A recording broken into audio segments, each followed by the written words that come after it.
Assalamualaikum warahmatullahi wabarakatuh. Waalaikumsalam warahmatullahi wabarakatuh. Jadi terlebih dahulu saya mengucapkan terima kasih banyak kepada teman-teman semua atas kesediaannya untuk datang kemari untuk mendengarkan sambil sharing dengan materi apa yang saya dapatkan di CGT itu. Nah, jadi dalam pembelajaran CGP sebenarnya kita sudah mendapatkan beberapa materi, diantaranya yaitu filosofi Ki Hajar Dewantara, kemudian yang kedua nilai dan peran guru penggerak, terus yang ketiga adalah visi guru penggerak, kemudian yang keempat adalah budaya positif. Nah, kali ini saya mengambil budaya positif sebagai materi untuk hari ini. Nah, kemudian dalam membahas tentang budaya positif, kita dapat ketahui bahwa budaya positif itu adalah kebiasaan baik yang disepakati bersama dengan diterapkan dan terus belajar berlanjut dengan jangka panjang. Nah, kebiasaan baik tersebut akan menjadi budaya dan membentuk nilai-nilai karakter pada anak.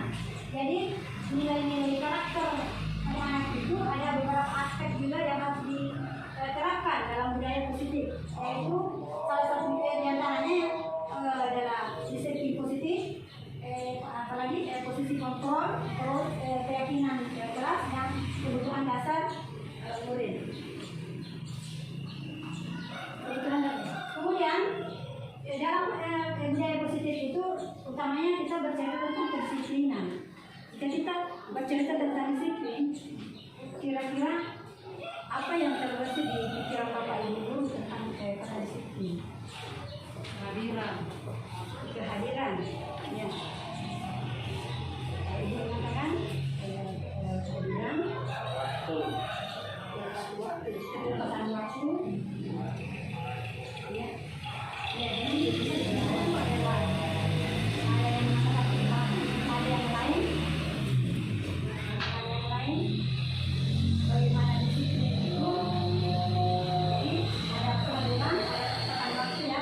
Disiplin itu adalah keinginan untuk selalu harus datang cepat pada waktunya dalam satu kegiatan. Kita lihat selanjutnya. Nah, kemudian di sini Ki Hajar Dewantara mengatakan bahwa di mana ada kemerdekaan, disitulah harus ada disiplin yang kuat. Jadi di mana ada kemerdekaan, disitulah ada disiplin yang kuat. Dalam artian harus menggunakan disiplin itu, ya kita berada dalam posisi kemerdekaan. Seperti saat ini kita ini sudah menjalankan ini pembelajaran jarak jauh atau daring, ya. Jadi antara kita dengan siswa agak berjauhan karena kita tidak bisa bertatap muka dengan mereka. Jadi yang dikatakan Ki Hajar Dewantara itu adalah apalagi sekarang ini kita sudah masuk memulai tatap muka ya, alhamdulillah. Jadi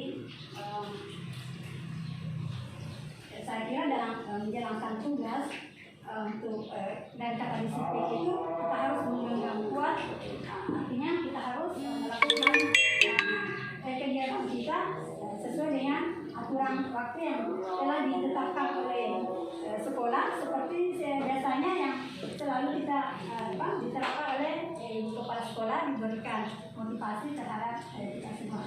Semua pun disiplin itu bersifat self-discipline atau kita sendiri yang mewajibkan kita dengan sekeras-kerasnya. Dalam artian kita yang harus melatih diri kita untuk selalu mengatakan saya harus cepat datang ke sekolah, atau saya harus menyelesaikan seminar tugas. Maka kita kalau kita ke siswa pasti kita mengatakan bahwa siswa diusahakan bagaimana caranya supaya dia bisa mengumpulkan tugas tepat waktu. Nah, kemudian di sini juga disiplin dan peradabannya, itu harus ada di dalam suasana yang merdeka. Dan suasana merdeka seperti saat sekarang ini kita berada di suasana merdeka ya, karena kita sudah masuk kembali ke tahap yang selama ini yang kita lakukan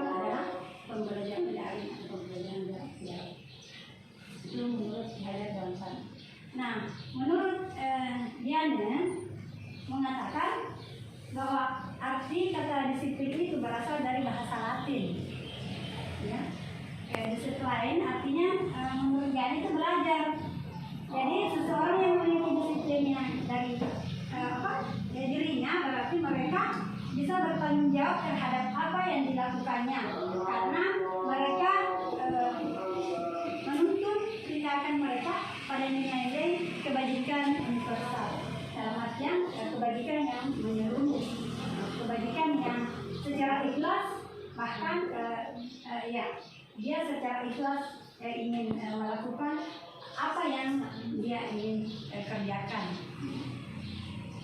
Sebagai seorang pendidik, tujuan kita adalah menciptakan anak-anak yang memiliki disiplin diri, sehingga mereka berperilaku dengan mengacu pada nilai-nilai kebajikan universal dan memiliki motivasi intrinsik bukan ekstrinsik. Jadi memiliki dia motivasinya dari hasil karya gurunya, membangun dari gurunya dari dalam ruangannya sendiri. Ya, kemudian dia tidak ekstrinsik berarti dia tidak dari luar ya. Dia dari luar harus ada yang memberikan arahan seperti ini, tetapi dari dalam ruangannya sendiri. Nah, kemudian selanjutnya hasilnya disiplin kadang dengan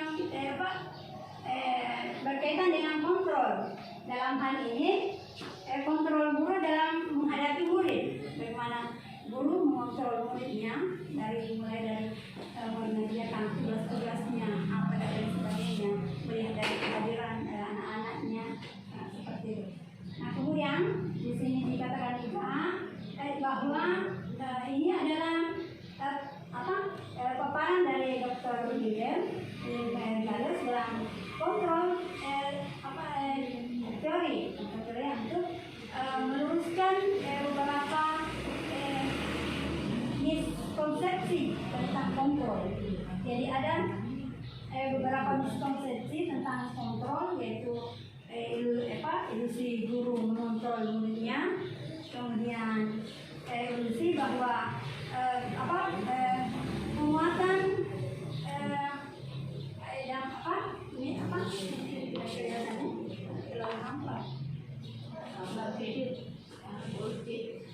kemudian ada juga penguatan positif, efektif dan bermanfaat.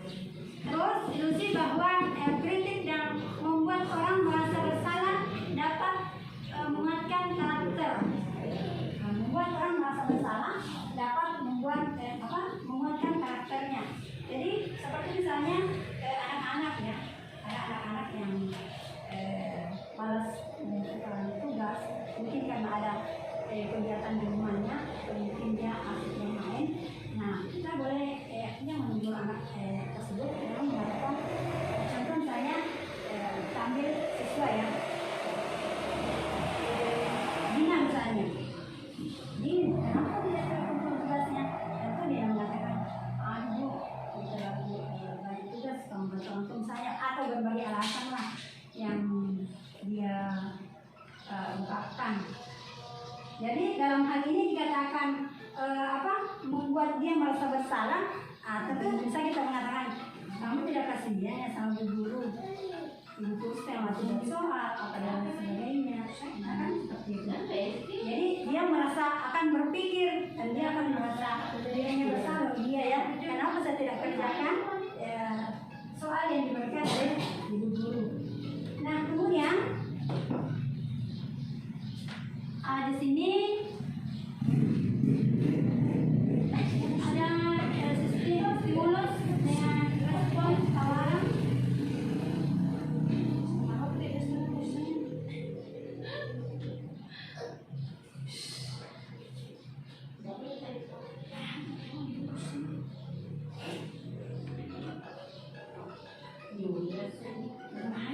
Jangan saya beda gitu nih. Sini tarik gue.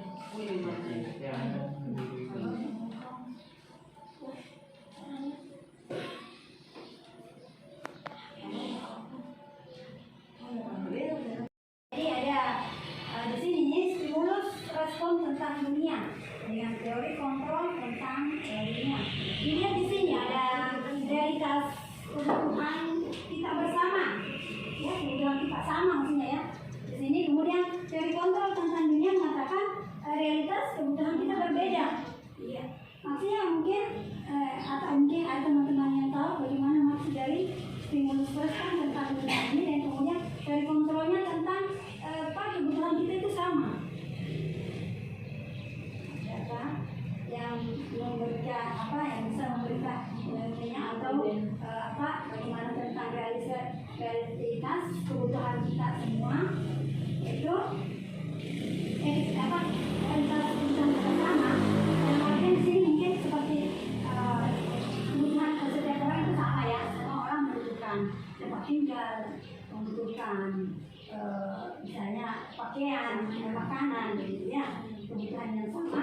Kemudian realitas kebutuhan kita berbeda.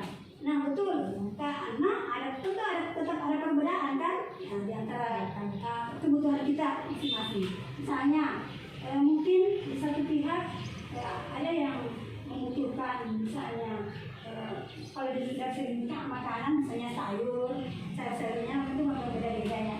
Ada misalnya yang mau tumis atau misalnya kalau dilihat dari segi kebutuhan siswa, kebutuhan mereka semua sama butuh pensil, pulpen, tas, dan sebagainya. Tapi dari segi kebutuhan kita berbeda dari siswa itu, tentu siswa mungkin ada yang konflik dia punya kebutuhan sebenarnya ada, tapi kebutuhan siswa mungkin ada yang butuh kasih sayang, atau ada juga siswa yang tidak lengkap dengan ini. Jadi artinya berbeda ya antara kebutuhan si A dan kebutuhan si B, sudah ada perbedaan. Nah kemudian semua orang melihat hal yang sama. Kemudian di sini semua orang hal yang sama, jadi setiap orang memiliki gambaran yang berbeda. Kalau teori kontrol tentang dunia mengatakan setiap orang memiliki gambaran yang berbeda, sementara stimulusnya harus tentang dunia, yaitu semua orang melihat hal yang sama. Ya memang semua orang hal yang sama, melihat yang sama. Misalnya melihat S9 ini, semua sama. S9 seperti ini, bentuk sekolah, ya. Terus lingkungannya seperti ini, semua orang seperti artinya dia melihatlah lingkungan kita. Ya, namun setiap orang memiliki gambaran yang berbeda. Setiap orang, oh iya posisinya dia seperti ini, yang tidak dia seperti ini, kayaknya dia berbeda ini, mirip dengan ini. Ada perbedaan lah ya. Nah kemudian kita mencoba membuat orang pandangan sama dengan kita. Kemudian dari kontrol tentang dirinya, kita berusaha memahami pandangan orang lain tentang dunia. Nah itu kita mencoba mengubah orang agar berpandangan sama dengan kita. Kita berusaha bagaimana dia supaya sama dengan kita, punya pandangan kita sama, pendapat kita sama ya. Kemudian kita berusaha memahami pandangan orangnya, kita tentang dunia, kita bagaimana bisa kita paham ya. Nah, di pandangannya seperti ini, jadi kita harus masuk sama dengan situ pandangannya seperti apa. Kita harus mengikuti, tentu tidak ya. Nah kemudian yang selanjutnya, perilaku buruk dilihat sebagai suatu kesalahan. Nah kemudian semua perilaku memiliki tujuan. Jadi perilaku buruk dilihat sebagai suatu kesalahan. Jadi misalnya ada anak-anak mungkin yang main ambil makanan temannya misalnya, itu kan satu perilaku buruk. Namun dilihat dari teori kontrol tentang dunia, semua perilaku memiliki tujuan. Tujuannya mungkin anak-anak ini ya untuk bertahan hidup, ya terpaksa harus mengambil makanan temannya. Atau mungkin pensil misalnya, dia langsung mengambil tanpa sepengetahuan temannya karena dia butuhkan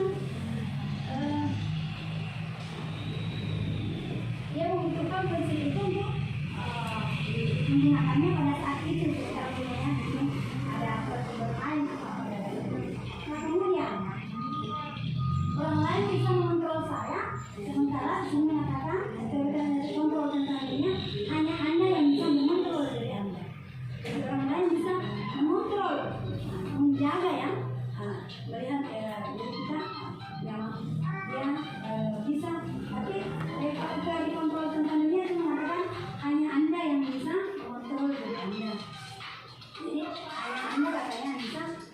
mengontrol diri Anda. Jadi tidak ada yang bisa mengontrol dia, karena hanya diri kita sendiri yang bisa mengontrol kita. Karena kalau bukan kesadaran kita sendiri, saya yakin segala sesuatu tidak akan. Meski ada 1000 orang yang menjaga, kalau bukan kita yang mengontrol diri kita sendiri, maka hal itu tetap akan berjalan sesuai ya ini. Nah kemudian di sini selanjutnya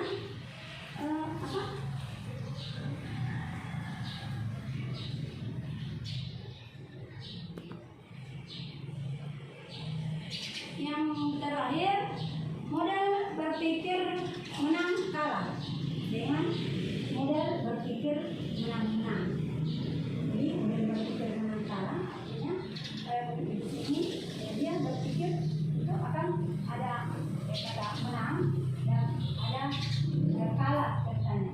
Ada kalah, ada. Tapi ada yang di dalam teori kontrol tentang dunia, yaitu model berpikir dia harus menang terus. Jangan kata kalah, dia harus menang terus. Dia harus kita seperti.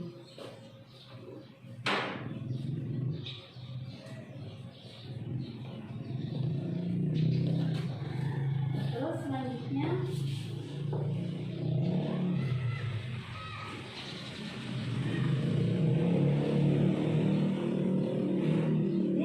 juga dalam bukunya yaitu tentang Restructuring School Discipline mengatakan ada 3 alasan motivasi perilaku manusia. Yang pertama, untuk menghindari ketidaknyamanan atau hukuman. Kemudian yang kedua, untuk mendapatkan imbalan atau penghargaan dari orang lain. Ya. Nah, tentu kalau kita ini akan ada imbalannya ya. Kalau kita melakukan hal-hal yang seperti misalnya menjalankan prinsipnya dengan baik, tentu ada penghargaannya dari orang lain, ya. Seperti misalnya siswa yang tadi mengumpulkan tugas, ya, tentu ada penghargaan tersendiri.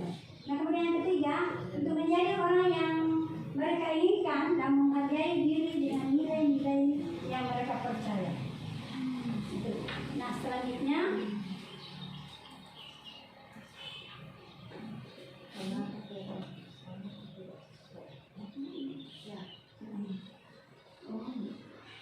nah, kemudian di sini mengapa keyakinan kelas, mengapa tidak peraturan kelas saja? Nah, di sini. Kemudian menurut Joyce 1998, suatu keyakinan akan lebih memotivasi seseorang dari dalam atau memotivasi secara intrinsik. Oke, dia motivasi dia dari dalam. Dia punya pemikirannya. Contohnya misalnya setiap anggota kelas perlu belajar, ya, setiap anggota kelas perlu belajar. Kemudian setiap anggota kelas perlu senang. Terus setiap anggota kelas perlu melakukan tugas. Dan kemudian setiap anggota kelas perlu saling menghargai. Terus selanjutnya setiap anggota kelas perlu merasa aman. Nah tentu memang kita memang harus selalu merasa aman, harus siswa juga harus selalu belajar, perlu untuk belajar, kemudian perlu dia harus merasa senang dalam belajar, karena apabila dia senang dalam belajar, saya yakin pembelajaran akan berlangsung dengan baik. Begitupun mengatakan melakukan tugas, perlu melakukan tugas, tugas itu perlu dikerjakan. Nah, memberikan tugas kepada siswa, saya itu harus mengerjakan tugas yang diberikan oleh guru. Nah kemudian setiap anggota kelas perlu saling menghargai. Tentu dalam ruangan, dalam kelas kita, anak-anak tentu kita diberikan arahan agar dia saling menghargai, saling menyayangi, ya, sama dengan teman-temannya. Kemudian perlu merasa aman. Ini kata aman, anak-anak pasti itu yang diharapkan, dan bukan cuma anak-anak, ya. Semua warga sekolah, bahkan orang tua dalam hal ini akan menginginkan rasa aman terhadap anak-anaknya, apalagi guru ya tentu merasa senang jika anak-anaknya aman dalam melaksanakan pembelajaran. Nah, inilah 5 kebutuhan dasar manusia. Ada kesenangan, cinta kasih sayang, kemudian kebebasan, penguasaan serta kebutuhan bertahan hidup. Ya, ini. Nah, jadi di bawah ini adalah ciri-ciri restitusi yang membedakan dengan program disiplin lainnya. Di sini restitusi bukan untuk menebus kesalahan, namun untuk belajar dari kesalahan. Jadi bukan untuk tidak tebus kesalahan saya maupun kesalahan saya, karena saya melakukan kesalahan-kesalahan berbeda, tapi berada. Di sini dikatakan namun untuk belajar dari kesalahan. Kita mempelajari kesalahan saya seperti ini, saya melakukan seperti ini. Nah, kita harus belajar, artinya belajar dari apa yang telah kita lakukan, sesuatu yang kurang benar ini. Nah, kemudian restitusi memperbaiki hubungan. Jadi kita membuat restitusi dalam ruangan, artinya membuat perjanjian atau kesepakatan dengan siswa. Artinya kita harus sepakat. Contoh misalnya di dalam ruangan itu kita harus menjaga kebersihan. Jadi tidak boleh membuat sampah, itu anak-anak harus tahu. Ya, atau misalnya kedisiplinan dalam ruangan kita harus terlaksana, sebaik mungkin. Jadi anak-anak semua diharapkan selalu datang tepat waktu. Artinya ada satu keyakinan kelas, kesepakatan kelas yang telah dibuat oleh kelas masing-masing. Nah, kemudian di sini ada restitusi adalah tawaran bukan paksaan. Jadi kita cuma menawarkan kepada anak-anak, bukan memaksa. Kamu harus hadir, kita harus ini, kita harus ini. Itu adalah bagian dari paksaan ya, mungkin ya, teman-teman. Tapi kalau kita memberikan memang membentuk memang kesepakatan atau membuat memang kesepakatan dalam kelas kita, nah saya yakin anak-anak tidak akan merasa terpaksa dalam berbagai, tetapi yang kita yang dilakukan secara universal, kebajikan dan universal. Jadi dia membuat melakukan satu kegiatan dengan ikhlas tanpa harus ada paksaan. Nah, kemudian restitusi menuntun melihat ke dalam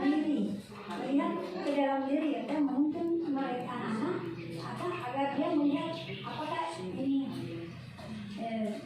cocok atau tidak.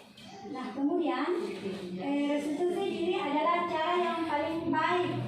Nah, kemudian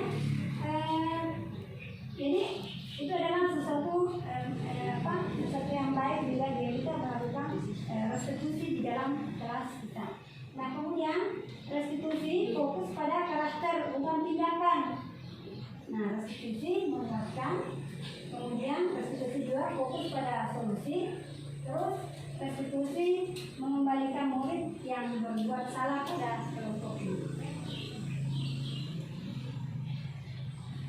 Contohnya ini adalah kedisiplinan yang telah saya artinya ini sudah diterapkan, misalnya melalui kesepakatan, yaitu harus bertakwa kepada Tuhan Yang Maha Esa, kemudian menciptakan suasana kelas yang nyaman dan damai, saling menghormati dan menghargai orang lain, terus bertanggung jawab terhadap tugas yang diberikan. Ya, demikianlah yang saya ucapkan.